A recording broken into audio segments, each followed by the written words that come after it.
दोस्तों 15 अगस्त यानी कि आजादी का त्योहार चारों तरफ तिरंगा लहराता है। नेतागिरी के बड़े बड़े पोस्टर लगे रहते हैं। गांधी जी की फोटो हर जगह दिख रही होती है। लेकिन एक सवाल है, क्या आपने कहीं बाबा साहेब अंबेडकर की फोटो देखते हैं? नहीं ना। अगर देखते हैं तो बहुत कम ही सोचिए। जिन्होंने हमें संविधान दिया, जिन्हें बिना भारत की आजादी अधूरी थी, उनके नाम से लोग इतना डरते क्यों हैं? उनसे इतनी नफरत क्यों करते हैं? क्या सच छुपाने के लिए उनकी तस्वीर गायब की जाती है? दोस्तों, इस वीडियो को शुरू करने से पहले मैं आपसे एक ही गुजारिश करूंगा। अगर आपको लगता है कि सच को दबाया नहीं जाना चाहिए और असली नायकों की कहानियां हर घर तक पहुंचनी चाहिए, तो अभी के अभी इस चैनल को सब्सक्राइब कर लीजिए और इस वीडियो को लाइक और शेयर कर दीजिए, क्योंकि आगे जो बात मैं कहने वाला हूं वो शायद आपको झकझोर दे। देखो, यही तो सबसे बड़ा खेल है जो सालों से चलता आ रहा है। हमारे असली नायकों को इतिहास से गायब करना और नकली भगवान बना बनाकर पेश करना। स्कूलों में हमें बचपन से सिखाया गया कि आजादी गांधी, नेहरू और कुछ गिने चुने नेताओं ने दिलाई। लेकिन क्या कभी किसी किताब में पढ़ाया गया कि बाबा साहेब अंबेडकर ने भी आजादी के लिए वैचारिक लड़ाई लड़ी? नहीं, क्योंकि अगर सच बता दिया जाता तो इस देश के करोड़ों बहुजन, दलित और पिछड़े अपने असली मसीहा को पहचान लेते और फिर ब्राह्मणवादी सत्ता की नींव हिल जाती। सोचो, जो आदमी कहता था मैं हिंदू पैदा हुआ हूं लेकिन हिंदू मरूंगा नहीं, वो आदमी किसके खिलाफ बोल रहा था? किसके उस झूठे ढांचे को तोड़ रहा था जिसमें सदियों से दलितों को इंसान तक नहीं समझा जाता था? यही वजह है कि बाबा साहेब की फोटो, उनकी बातें, उनके विचार सबको धीरे धीरे लोगों की नजरों से हटाया गया। आप देखो, जहां जहां गांधी, पटेल, नेहरू के पुतले लगाए जाते हैं, वहां बाबा साहेब की मूर्ति लगाना जैसे अपराध बन जाता है। यह कोई संयोग नहीं, यह एक सोची समझी साजिश है। क्योंकि बाबा साहेब ने जो संविधान बनाया उसमें हर इंसान को बराबरी का हक दिया, जाति तोड़ने की ताकत दी, और यही बात ऊंची जातियों के पेट में मरोड़ पैदा करती है। वो जानते हैं, अगर दलित, पिछड़ा, बहुजन अपने हक और अधिकार के लिए एकजुट हो गया तो सदियों से जो सिंहासन उन्होंने कब्जा किया है वो टूट जाएगा। इसीलिए आज भी मीडिया, स्कूल, सरकारी कार्यक्रम, हर जगह बाबा साहेब को पीछे किया जाता है, ताकि आने वाली पीढ़ी उन्हें सिर्फ संविधान निर्माता तक सीमित समझे, उनकी क्रांतिकारी सोच को कभी न समझ पाए। और ये खेल सिर्फ किताबों में नहीं, बल्कि हमारे त्योहारों, हमारे राष्ट्रीय पर्वों में भी खेला जाता है। जब किसी के विचार इतने खतरनाक हों कि वो एक पूरे ढांचे को हिला दें, तो सत्ता उन्हें जितना हो सके छुपा देती है। यही वजह है कि आजादी के उत्सव में बाबा साहेब का चेहरा गायब है, क्योंकि उनकी मौजूदगी ही इस सिस्टम को आईना दिखा देगी। और देखो, यह सिर्फ तस्वीर या मूर्ति हटाने की बात नहीं है, यह तो असली पहचान मिटाने की चाल है, ताकि आने वाली पीढ़ी अपने असली नेता को ही भूल जाए। सोचो, अगर बच्चे बचपन से ही स्कूल की किताबों में पढ़ेंगे कि बाबा साहेब अंबेडकर सिर्फ संविधान बनाने वाले थे, तो उनके दिमाग में यह सवाल ही नहीं आएगा कि अरे, उन्होंने तो आजादी की लड़ाई में भी सबसे बड़ा हथियार दिया था, बराबरी का कानून, जाति तोड़ने का रास्ता और शिक्षा का अधिकार। ये सत्ता वाले लोग चाहते हैं कि हम अपने बच्चों को सिर्फ वही इतिहास सुनाएं जिसमें वो लोग चमकते रहें और हमारे नायक पीछे धकेल दिए जाएं। इसीलिए हर बड़े राष्ट्रीय पर्व, हर सरकारी कार्यक्रम में गांधी, नेहरू, पटेल, भगत सिंह की तस्वीरें सजाई जाती हैं, लेकिन अंबेडकर की तस्वीर किसी कोने में या फिर बिल्कुल गायब रहती है। असल में ये तस्वीरें लगाना सिर्फ सम्मान की बात नहीं, बल्कि एक संदेश देना होता है कि देश के नायक कौन हैं और किसकी सोच देश पर हावी रहेगी। अगर बाबा साहेब की तस्वीर सामने आ गई तो उनकी बातें भी सामने आएंगी, और जब उनकी बातें सामने आएंगी तो दलित, पिछड़ा, बहुजन समाज का दिल आग की तरह जल उठेगा। वो अपने हक की मांग करेगा और ये ऊंची जाति का तिलिस्म टूट जाएगा। और देखो, ये जो बाबा साहेब को सिर्फ संविधान निर्माता कहकर सीमित कर देते हैं, ये भी एक बहुत बड़ी साजिश है। क्योंकि अगर उन्होंने खुलकर बताया कि बाबा साहेब ने हिंदू धर्म के जातिगत ढांचे को खुली चुनौती दी थी, मंदिरों में दलितों के प्रवेश के लिए संघर्ष किया था, मजदूरों और किसानों के हक की लड़ाई लड़ी थी, तो समाज में असली बदलाव आ सकता था। लेकिन बदलाव से सबसे ज्यादा डर किसे लगता है? उसे, जिसकी सत्ता सदियों से सिर्फ जाति पर टिकी हो। इसलिए बाबा साहेब का असली चेहरा और उनकी असली लड़ाई लोगों से छुपाई जाती है। सोचो, आजादी के जश्न में अगर कोई मंच पर खड़े होकर कह दे कि इस देश में असली आजादी तब आएगी जब जाति खत्म होगी, तो क्या होगा? सत्ता के रंगमंच पर बैठे लोग तिलमिला उठेंगे, क्योंकि यह बात सीधे उनके वर्चस्व पर चोट करती है। इसीलिए अंबेडकर को सिर्फ एक सरकारी नेता की तरह दिखाया जाता है, ताकि उनकी क्रांतिकारी सोच की धार कुंद हो जाए। लेकिन सच्चाई यह है कि जब तक हम अपने बच्चों को, अपने समाज को यह नहीं बताएंगे कि बाबा साहेब सिर्फ किताबों के पन्नों तक सीमित नेता नहीं थे, बल्कि वो योद्धा थे जिन्होंने हमें इंसान बनने का हक दिलाया, तब तक यह झूठ चलता रहेगा। और याद रखो, जो समाज अपने असली नायकों को भूल जाता है वो हमेशा गुलाम बना रहता है। चाहे तिरंगा लहराए, चाहे आजादी के गाने बजे, उसकी बेड़ियां कभी नहीं टूटती। और ये जो सत्ता के खेल में अंबेडकर को किनारे करने की साजिश है, यह सिर्फ तस्वीरों या किताबों तक सीमित नहीं है, बल्कि इसे हमारे दिमाग में घुसाने की कोशिश की जा रही है, ताकि हमें लगे कि अंबेडकर की सोच अब पुरानी हो चुकी है और आज के भारत में उनकी जरूरत नहीं है।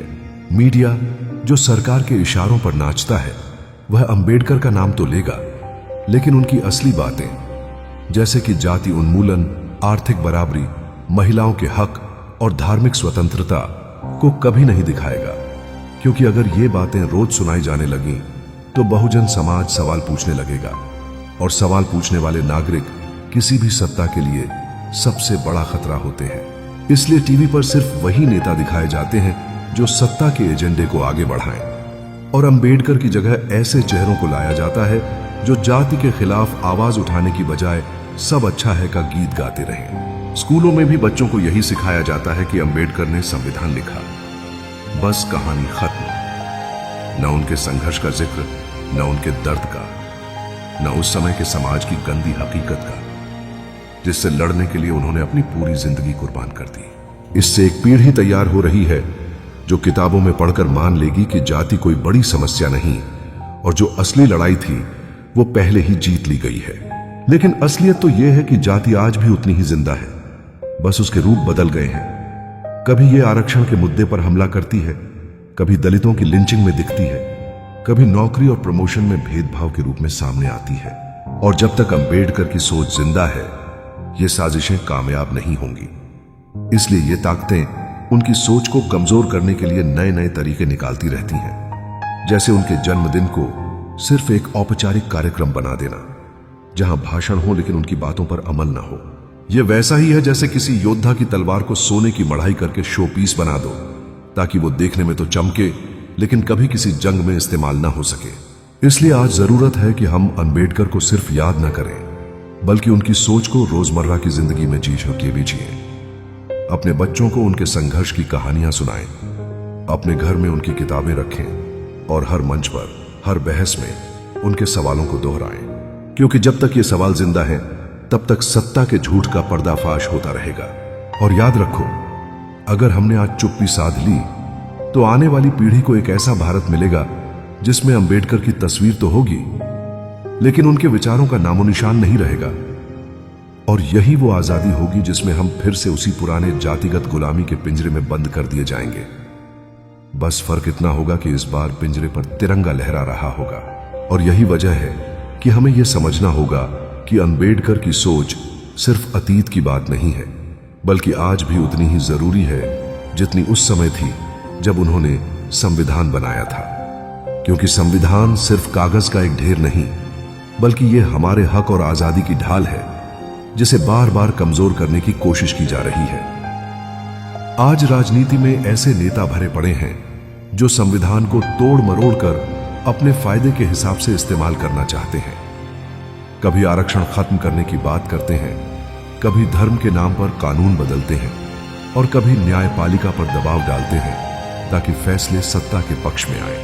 ये ठीक वैसा ही है जैसे कोई मकान के नींव के पत्थर को धीरे धीरे निकाल दे और ऊपर से कहे कि सब सुरक्षित है। सच्चाई ये है कि अगर हम जागरूक नहीं हुए तो धीरे धीरे हमारे हक छिन जाएंगे और हमें पता भी नहीं चलेगा। अंबेडकर ने कहा था कि लोकतंत्र सिर्फ वोट डालने का नाम नहीं है, बल्कि बराबरी और इंसाफ का सिस्टम है। और अगर बराबरी नहीं है तो लोकतंत्र सिर्फ एक दिखावा बनकर रह जाएगा। आज देश में जो माहौल बनाया जा रहा है, उसमें गरीब और कमजोर तबके के सवालों को दबा दिया जाता है, पत्रकारों की आवाज बंद कर दी जाती है, और जो भी सत्ता के खिलाफ बोलता है उसे देशद्रोही या विकास का दुश्मन कहकर बदनाम किया जाता है। यह सब इसलिए हो रहा है ताकि जनता सवाल पूछना छोड़ दे और बस वही सुने जो सत्ता चाहती है। लेकिन अगर हमने अंबेडकर की सोच को अपने दिल और दिमाग में जिंदा रखा तो हम इस साजिश को कभी कामयाब नहीं होने देंगे, क्योंकि अंबेडकर हमें यह ताकत देते हैं कि हम सच को पहचानें और उसका मुकाबला करें। इसलिए आज जरूरी है कि हम अपने हक के लिए, अपने बच्चों के भविष्य के लिए और इस देश की असली आजादी के लिए खड़े हों, क्योंकि अगर हम खामोश रहे तो आने वाला वक्त हमें माफ नहीं करेगा। हमें याद रखना होगा कि अंबेडकर का सपना सिर्फ किताबों में बंद नहीं था, बल्कि वो सपना था एक ऐसे भारत का जहां किसी को भी उसकी जाति, धर्म या गरीबी के कारण नीचे न देखा जाए। और यही सपना आज भी अधूरा है। इस सपने को पूरा करना अब हमारी जिम्मेदारी है, वरना हम इतिहास के सबसे बड़े गद्दार कहलाएंगे। वो लोग जिन्होंने अपने मसीहा के सपनों को सत्ता के सौदे में बेच दिया। और अगर हम अंबेडकर के बताए रास्ते पर नहीं चले तो ये देश उसी पुरानी अंधेरी खाई में गिर जाएगा, जहां इंसान की पहचान उसकी मेहनत या ईमानदारी से नहीं, बल्कि उसकी जाति और धर्म से तय होती थी। और यही तो वो सोच थी जिसे तोड़ने के लिए अंबेडकर ने अपनी पूरी जिंदगी लगा दी। उन्होंने हमें सिखाया कि असली ताकत वोट की ताकत है, और वोट का मतलब सिर्फ नेता चुनना नहीं, बल्कि अपने भविष्य की दिशा तय करना है। लेकिन आज क्या हो रहा है?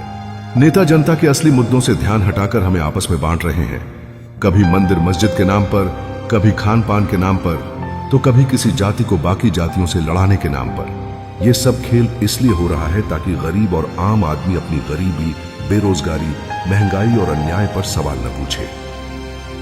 अगर अंबेडकर आज होते तो वो सबसे पहले यही कहते कि अपने वोट को जाति या धर्म के चश्मे से मत देखो, बल्कि इस बात से देखो कि कौन तुम्हारे बच्चों को अच्छी शिक्षा देगा, कौन तुम्हें रोजगार देगा और कौन तुम्हारे हक को छूने की हिम्मत नहीं करेगा। लेकिन दुख की बात यह है कि हम में से बहुत से लोग आज भी वोट उसी को देते हैं जो हमारी भावनाओं के साथ खेलता है, और फिर अगले 5 साल तक हम बस रोते रहते हैं। यही वो जगह है जहां हमें बदलना होगा, और यह बदलाव घर से शुरू होगा। अपने बच्चों को यह सिखाकर कि वो कभी नफरत के नाम पर वोट न दें, और अपने दोस्तों को यह समझाकर कि नेता का असली काम जनता की सेवा है, न कि सत्ता में बने रहने के लिए झूठ फैलाना। नंबर चीटी के धटाके। अंबेडकर का असली संदेश यही था कि जब तक हम खुद जागरूक नहीं होंगे, तब तक कोई नेता, कोई सरकार और कोई कानून हमें नहीं बचा सकता। और अगर हमने ये नहीं समझा तो आने वाली पीढ़ियां हमें माफ नहीं करेंगी, क्योंकि हमने उन्हें एक टूटा हुआ देश सौंपा होगा। और याद रखो, अंबेडकर ने हमें सिर्फ संविधान ही नहीं दिया, बल्कि सोचने का तरीका भी दिया। ऐसा तरीका जिसमें इंसान इंसान को बराबरी की नजर से देखे और सत्ता में बैठे लोग जनता के नौकर हों, मालिक नहीं।